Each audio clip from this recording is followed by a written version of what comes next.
All right, this is the final video on the pirate print.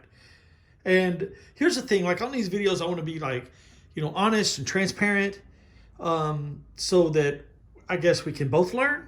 But here's why I'm saying this, because this print has the potential to be a total bust. Um, it's number one. It's just like there's not enough information. Like I was talking about earlier, it's like usually when I print a black, it's just fill in the black. So there's something to really register to. So like if I'm, like doing that red ink, these are just two colors. But so you have a black, fill it in a solid color. Golly, that's a horrible example too. Same thing. Those are kind of the same thing. Okay, look right there. So you have like, that black right there, and then the colors. So I know where things are gonna lay. And when I shoot, even when I register the screens, I can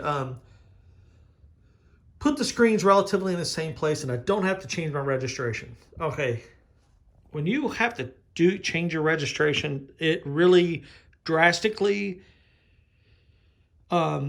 reduces your chances of getting it all lined up. Now, it is, a silkscreen print. I get a little bit anal about, how it's going to look. And it, I got to think, okay, so this is going to be a print, two totally different things. Plus, I'm doing it for myself.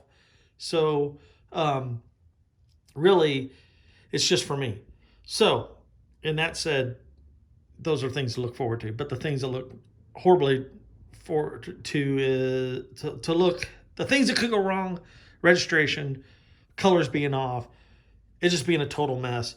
It not making much sense because it's just like this is a 3D image and it's going flat and there's that nose to deal with. Okay, so in saying that, I'm going to start lining up. This is the only artwork. This is the black screen. I'm going to start lining up. My print order is going to be the flesh tone, the red, the blue, the gray, and then the black.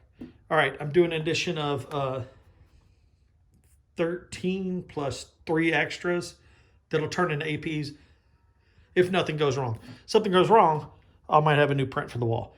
All right, I'm going to get started. Okay, all right, so I printed the first color. I'm still in the process of printing the first color. It is, it kind of matches pretty good on the screen. Well, no, it doesn't. It's not that fluorescent color. I wouldn't even know. I'm horrible at mixing colors. I wouldn't even know where to begin in mixing the colors. But to get that, so I just like to go just straight out of the thing, straight out of the container. It's printing. This ink is printing pretty good. We call it ink now instead of paint because I'm using it as ink. This is some stuff I got at Hobby Lobby. It's that word candum blah blah blah orange hue that I can't pronounce. So there it is. 305 mesh. I'm really breathing heavy. Golly, I'm getting so excited. Okay, all right, I'm gonna keep going. I'm happy so far. All right, here's the thing. If you use this, it's the first time I've used this. So if you use this to print with, it printed real nice. It cleaned out real nice. Of course, I go directly to the sink as soon as possible. But I got some red streaks in some of them, and that really kind of sucks. But that'll get covered up. But more of them don't. There's a little bit in the nose, but I would recommend mixing this up before you use it. I ended up doing 17 prints because of that, I used it was tough there, and that's a lot of coverage. It was tough at the end, like really like scraping the squeegee and that kind of stuff. And I think my squeegee's pretty clean. I don't think I got any stuff off the squeegee, but still, good rule of thumb is to mix up your ink anyway before you print. All right, I'm gonna line up the next color and we'll see where we're at. Okay, the red's printed, and here's the thing. I've done some masked prints already. I've already talked about that in the first video, and I know this is very pink. It's not this color, but it's the closest thing that I can get to this color. So at some point I have to be, and it's tough for me, believe me, it's tough for me to be like, there's a point to where this disappears and this is what it is, like it's an art print. it's my version of it, and it's the colors that I choose, the palette that I use that makes it mine more or less. The best example of that is like, you know, you look at Shepard Fairey's work, you can almost tell what it is just by the colors. You know, if I just saw in the distance, saw the colors, I would know, oh, automatically that's Shepard Fairey. So when I do these prints, and you know, as I do more mass prints, and then it kind of all makes sense. And some of this colors, you know, it's not that, but it is what it is. But also this color will change with the other colors that are added. It might get worse, but then it might get better. We'll see. It doesn't have a black outline on this outside, which is a concern, and right here too. When I first did this print, but I think we're going to be okay. I'm just glad that the next color I'm going to be printing is Speedball ink, the fluorescent blue right there next to the werewolf mask that you can't really tell what it is. But anyway, you know, that's ink I'm familiar with. I know how it behaves, and I'm comfortable with it, and I'm actually looking forward to printing it and see how it changes these two colors that are already printed. Yeah, and what I was going to say too, like the work that I do, even like with, you know, like in the very beginning, it's all one big series, like an evolution, I guess. That sounded corny as hell, but you know, so when you look at like the Rat Fink prints that have this on it, and then this print that has it, and then like the next print, the next mask I come across that I decide to use do a print of, and it uses this same thing. It all like, it's like a series. It's all just part of a consistency, I guess. I'm kind of all over the place in my subject matter. You know, I have Rat Fink prints and then my own stuff, and then within my own stuff, it branches out all over the place. And even in the Rat Fink stuff, there's series within the series. So I'm talking so much, I'm getting out of breath. I'm gonna quit the jibber jabber and set up the next color and get it printed. All right, here's what just happened. You know, I was sitting there and I was unracking the prints. You know, when I was lifting them off, I saw this Daniel Johnston print I did. That's the blue that I had picked out. That's the fluorescent blue that I love. And then, okay, so here's the deal. I was like, wait a minute, that's not gonna work, because this is more, well, not that color blue. So, like that's not gonna work. And then I was like, okay, then down here, you see this like little bit of blue down there. I have that, but that's like a house paint, the darker blue. That's really not gonna work either, because it's just not very, and there's the gallon, plus that gallon's like 6,000 years old. When I lifted it up, the metal top's all rusted out, so that's, I'm not even gonna be able to use that. So anyway, plus it will really take away, like the house paint will really take away from these vibrant colors. So here's what I gotta do. You're gonna take a shower, head down to Hobby Lobby, which is right down the road, less than 2 miles, right? And take my mask in there. It seems like I'm in there like every 6 hours or something. And then they'll be like, oh my God, here comes that guy with the damn pirate mask. All right, so I'm gonna go in there, and hopefully my buddy Matt's working. I'm gonna be like, hey, what's up? And say hello to Matt for a little bit. And then get this color, and then I'll be right back. Hopefully I can get enough of it to finish that, because that's a big old chunk right there.